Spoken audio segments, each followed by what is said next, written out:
To begin, I want to introduce our speaker. He has had 34 years of public service, including 24 years as an elected official. After serving 2 terms as governor of Pennsylvania, Governor Edward Rendell has committed his time and energy to making America a cleaner, more efficient place, and has been fostering investment in our nation's crumbling infrastructure. He has worked with Mayor Michael Bloomberg and with former California Governor Arnold Schwarzenegger to create an organization called Building America's Future, which focuses on the need for more significant investment in America's infrastructure projects and to ensure America maintains its place as a global economic power. Governor Rendell currently serves as the co-chair of the organization, and I'd like to welcome him up here to talk with us about smart, sustainable infrastructure. Governor?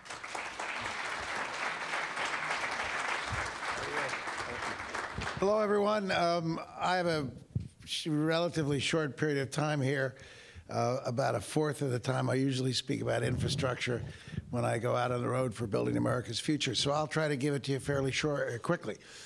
We are in deep, fill in the blanks. We are in deep trouble.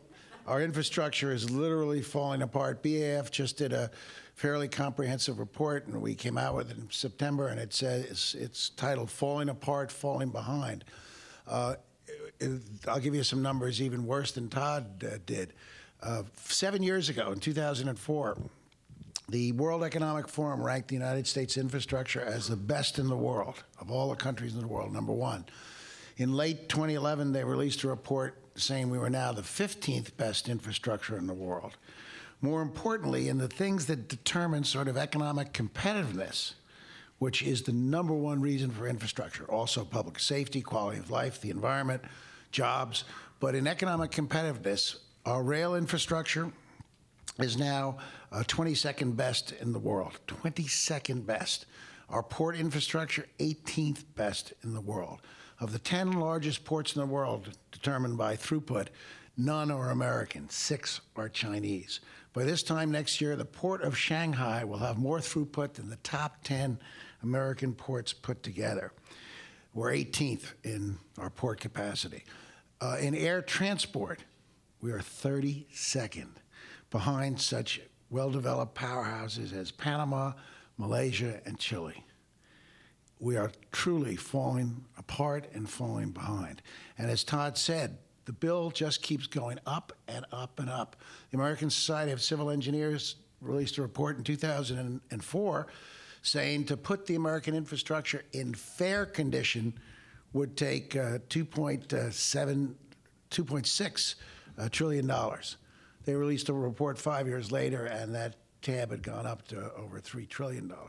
No, excuse me, it was 1.6 to 2.2 trillion. That's just to take what we have and put it in fair condition, not to do anything new. So the crisis we face is enormous. And what BAF recommends in its report, and what I've been going all over the country for the last 3 or 4 years talking about, is we can't do this on the cheap. You get what you pay for. I was on a talk show once with Mike Pence, who was the ranking member at the time of the Budget Committee in Washington. And I had been on a Sunday show a week before, and they showed me a clip of Mike Pence saying, yes, we're the party of no. We say no to spending, no to taxes, no to borrowing. The moderator asked me what I thought, and I said, it's a prescription for disaster. If we follow that, we're going to be a second-class economic power very, very soon. So Fox TV, never one to avoid controversy, invited Representative Pence and I on the following Sunday. He went first, gave the same riff. It was my turn, and I said, Congressman, you seem like a reasonable man to me.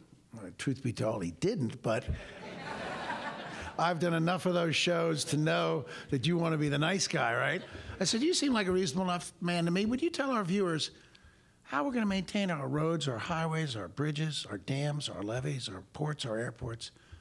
How are we going to keep them safe if we don't spend money maintaining them? And Mike Pence is a very smart guy, and I don't mean at all to demean him, because he's a very smart, thoughtful guy.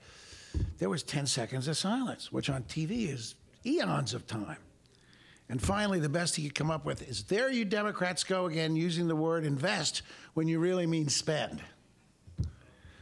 which of course is no answer. And there is no answer. We have to do this the way we used to do things as Americans. We used to look at challenges and we used to say, okay, it's tough, but we're tougher. It's a big job, but we're up to it.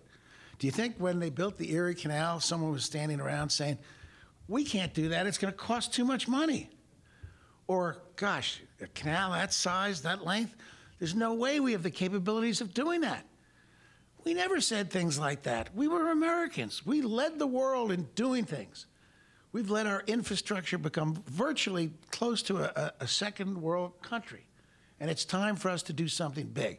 Building America's Future recommends that we spend $200 billion a year more on our infrastructure. And by infrastructure, I don't mean just surface transportation. I mean water and wastewater. You've seen the EPA report, $500 billion in the next 20 years just to keep our water and wastewater infrastructure safe and operating. $500 billion just for that. Surface Transportation Reform Commission said we're spending about $80 billion a year cumulatively, state, local, and federal and private, on surface transportation. We need to up that to $220 billion a year. That's $140 billion of additional spending just for surface transportation.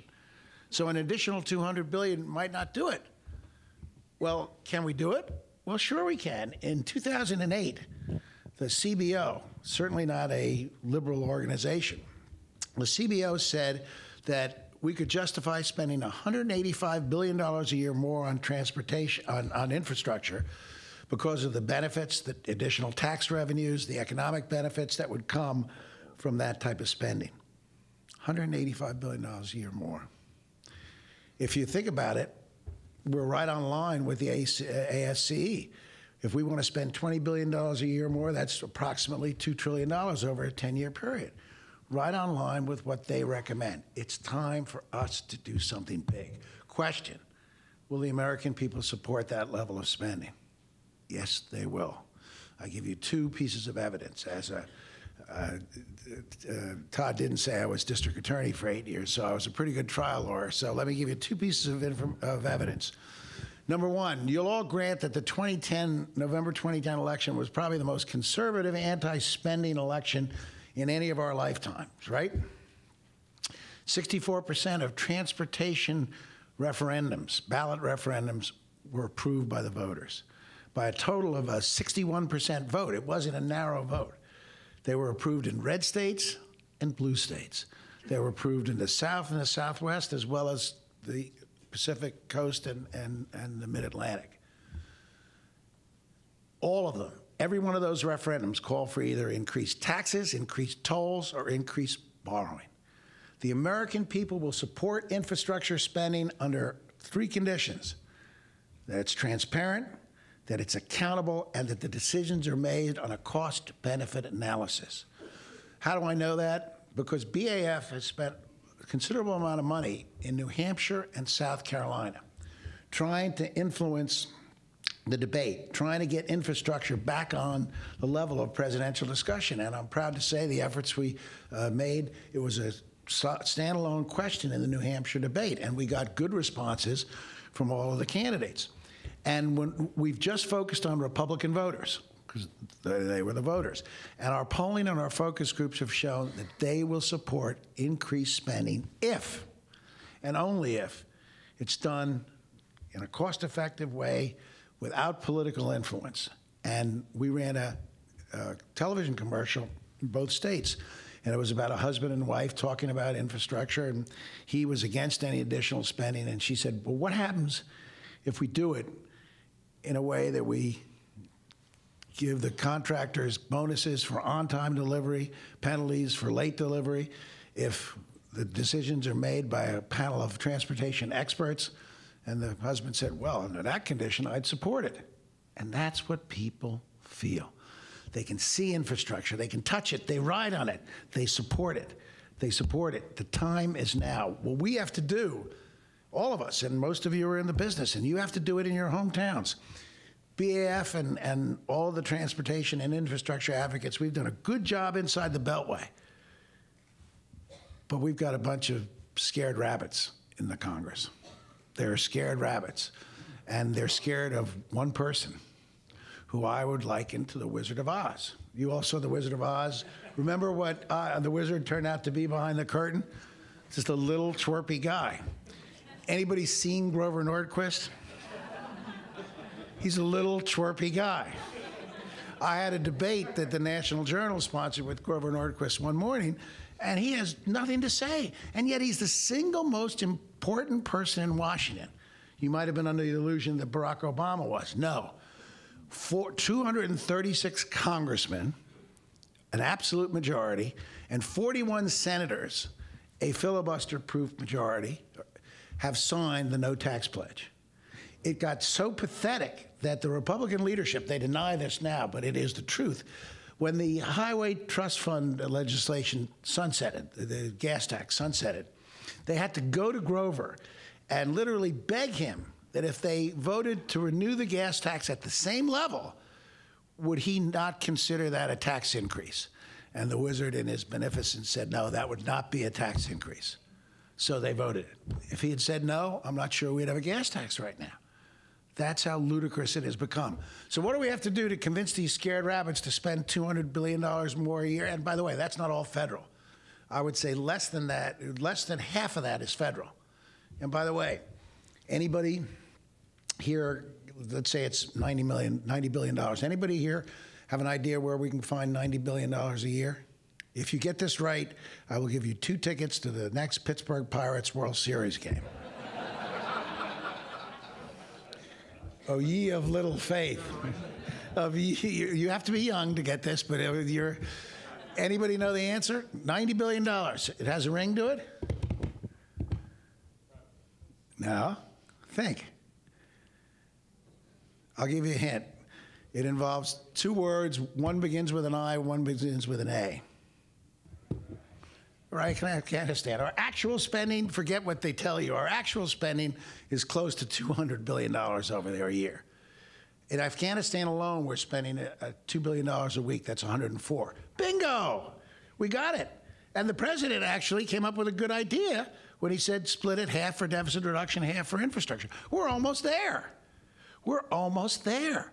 Think about it. So what we've got to do, and what I want every one of you to do, is go back home, if you belong to the Rotary or the Elks or the Chamber, talk about it. Write op-ed pieces for your newspapers, write letters to the editors, talk about it. Get on radio shows, call it.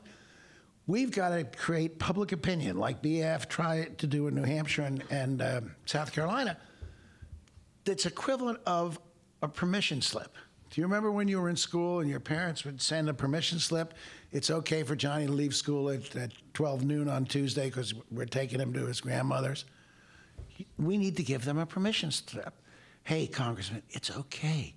You can actually vote to invest money in America's future. You can actually act like the businesses you're always talking about. There isn't a business in this country that's grown successful without investing in its own growth. And we're the same way. We need a permission slip, and it can't come from inside the Beltway. It has to come from us. It has to come from us. And you've got to do it. You understand better than anybody. You understand better than anybody. And we can do this. We can do this. There's nothing we can't do. When stimulus was announced, I knew that stimulus was going to get passed, or at least I had faith it was going to get passed. So I got all of my major road builders in, and I sat them on one side of the room, about 80 of them. And I got my PennDOT bureaucrats in. I was governor at the time, and I sat about 80 of them on the other side of the room. And I said, my guess is in early March, we're going to get about $1 billion for roads, bridges, and highways. And folks, the idea of stimulus is to stimulate the economy, and that means we've got to spend that money quickly. It means we've got to have men and women at work on the bridges and highways. It means we've got to have people in the steel factories and the aggregate factories and concrete factories back to work. So, you road builders, no 90 days to respond to an RFP. You have 30. You PennDOT folks, no 90 days to gauge responses to the RFPs. You've got 15, and I'll authorize all the overtime you need. Pennsylvania came in Jim Oberstar's ranked the states in their spending of their highway and bridge money. We tied for first with 3 other states. We had every single one of our contracts encumbered by September. We had work done on more than 50%. 2 months after we got the money in March, people were working. It worked. It stimulated the economy. That's another reason we've got for a permission slip. No matter who you talk to, $1 billion of infrastructure spending produces somewhere between 20 and 40,000 jobs. We know that. Not just jobs in construction sites, but jobs back in those factories. They're all well-paying jobs, and to the greatest extent, they can't be outsourced. So we've got jobs going for us. We've got need going for us. We've got economic competitiveness going for us. We've got no more Minneapolises, no more levees breaking in New Orleans. Good Lord, the Army Corps of Engineers had a line in the budget for, I think, $700 million to repair the levees in New Orleans. They were never funded. We've spent $17 billion of federal money repairing the damage. It's time, and we've got to do it. Our politicians won't do it for us. We have to do it. And ladies and gentlemen, we can. We can drag them kicking and screaming into the 21st century. We can do it. We've always done it as Americans. When our country was in crisis, we the people have done it. It's time. Thank you.